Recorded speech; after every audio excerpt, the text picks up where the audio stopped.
আজকে কেজি খানেক পরিমাণ পনির নিয়েছি। প্রথমেই সেগুলোকে কিউব করে কেটে কর্নফ্লাওয়ার, সোয়া সস, ভিনিগার, একটুখানি জল আর একটুখানি পরিমাণে আদা রসুনের পেস্ট, নুন, এগুলো সমস্ত কিছু দিয়ে মেখে রাখছি সুন্দর করে। এটাকে কাইন্ড অফ ম্যারিনেশনও আপনারা বলতে পারেন। এরপরে চলে যাব কড়াইতে।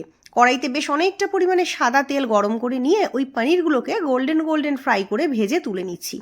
পনির ভাজা হয়ে গেলেই ওই তেলেই অ্যাড করে দিচ্ছি একটুখানি পরিমাণে রসুন কুচি। এই কুচনো রসুন কুচি তেলে পড়ার পর একটা সুন্দর ফ্লেভার যেই গন্ধ ছড়াবে, অমনি তার মধ্যে অ্যাড করে দিচ্ছি পেঁয়াজ, টমেটো, ক্যাপসিকাম, কাঁচা লঙ্কা সব কিছু কিউব করে কাটা। তারপর তার মধ্যে অ্যাড করছি আদা রসুনের পেস্ট আর নুন।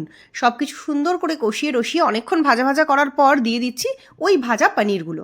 তারপর সোয়া sauce, vinegar, schezwan sauce, tomato sauce, বিভিন্ন সস তার মধ্যে অ্যাড করে দিচ্ছি আর সুন্দর করে নেড়ে চেড়ে জল দিয়ে কষিয়ে রসিয়ে অনেকক্ষণ পর্যন্ত রান্না করে নিচ্ছি, যতক্ষণ না দুর্দান্ত স্বাদের চিলি পনির তৈরি হয়ে যায়।